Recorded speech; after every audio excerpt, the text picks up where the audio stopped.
ஆண்டுடைய பரிசுத்த நாமம் மகிமைப்படுவதாக. நீங்கள் சுகமாயிருப்பீர்கள் என்று கர்த்தருக்குள் விசுவாசிக்கிறேன். நல்ல வார்த்தை என்கிறதான இந்த ஒளித்தொகுப்புக்கு உங்களை அன்போடு கூட வரவேற்கிறோம். ஆண்டவர் உங்களை மட்டும் நடத்தியிருக்கிறார், இனிமேலும் நடத்துவார். இந்த வார்த்தைகளினால் நீங்கள் பலன் அடையும் பொழுது எங்களுக்கு அதை தெரியப்படுத்துங்கள், எழுதுங்கள். உங்களோடு சேர்ந்து கர்த்தரை நாங்கள் மகிமைப்படுத்த அது எங்களுக்கு ஏதுவாக இருக்கும். கர்த்தருடைய நாமம் மகிமைப்படுவதாக.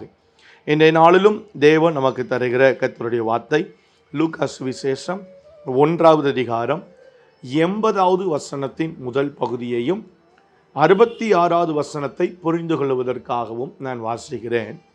அந்த பிள்ளை வளர்ந்து, கர்த்தருக்கு ஸ்தோத்திரம் உண்டாவதாக. நமக்கு ஒரு கேள்வி வருகிறது, எந்த பிள்ளை வளர்ந்தது? அதற்கு 66வது வசனத்தில் வேதம் சொல்லுகிறது, இந்த பிள்ளை எப்படிப்பட்டதா இருக்குமோ என்றார்கள். கர்த்தருடைய கரம் அந்த பிள்ளையோடு இருந்தது. கர்த்தருக்கு ஸ்தோத்திரம் உண்டாவதாக. அந்த பிள்ளை வளர்ந்தது. குறிப்பிட்ட ஒரு பிள்ளையை குறித்து வேதத்தில் வாசிக்கிறோம், யோவான் ஸ்நானகன். ஆனால் 66வது வசனத்தில் நாம் வாசிக்கும் பொழுது இந்த பிள்ளை எப்படிப்பட்டதா இருக்குமோ என்று ஒரு சிறிய பதஷ்டத்தோடு காணப்பட்டதான அந்த குடும்பம், சின்ன பதஷ்டத்தோடு காணப்பட்டதான பெற்றோர்கள், ஒரு சின்ன பதஷ்டத்தோடு காணப்பட்டதான சமுதாயம், இந்த மூன்றுக்கும் ஒரே பதிலை ஒரே நிலையில் ஒரே வரியில் இந்த 80வது வசனத்தில் கர்த்தர் சொல்லுகிறார், அந்த பிள்ளை வளர்ந்தது. கர்த்தருக்கு ஸ்தோத்திரம் உண்டாவதா. பிறந்தது, பின்பு வளர்ந்தது.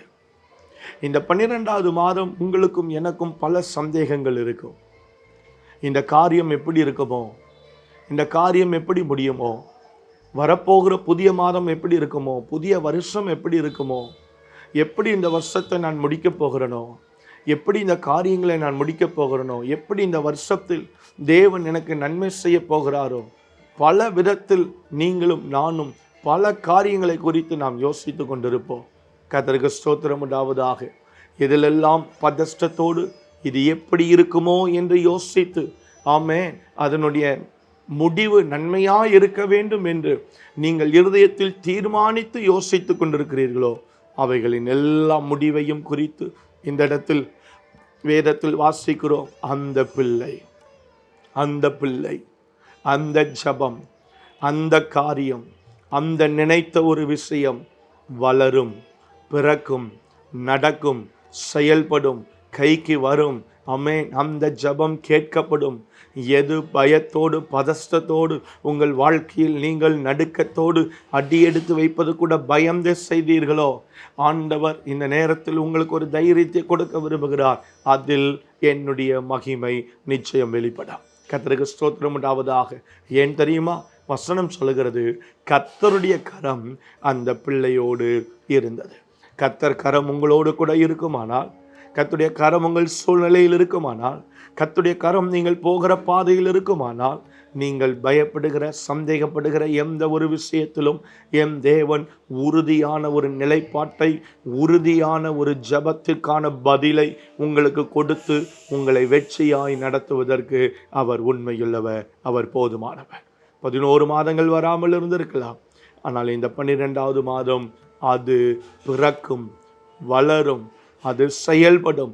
உங்கள் கண்கள் காண, இவற்றிற்காக அல்லவா நான் வேண்டுதல் செய்தேன், இப்பொழுது என் கண்கள் குளிர கர்த்தர் என் கண்களுக்கு முன்பதாக செயல்படுத்துகிறாரே என்று நினைத்து கர்த்தரை துதிக்கிற மாதமாய் இந்த மாதத்தை கர்த்தர் உங்களுக்கு மாற்றுவாராக, மாற பண்ணுவாராக. சர்வ வல்லமையுள்ள தெய்வமே, இந்த வார்த்தையின்படியே நீர் ஆசீர்வதியும். உம்முடைய பிள்ளைகளை நீர் பலப்படுத்தும்.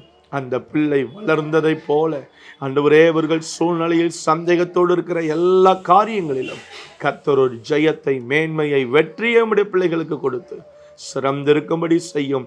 நாமம் மகிமைப்படட்டும். இயேசுவின் அற்புதமான நாமத்தில் பிதாவே, amen, amen. Have a good day. கர்த்தர் உங்களை ஆசீர்வதிப்பாராக. ஆமென், ஆமென்.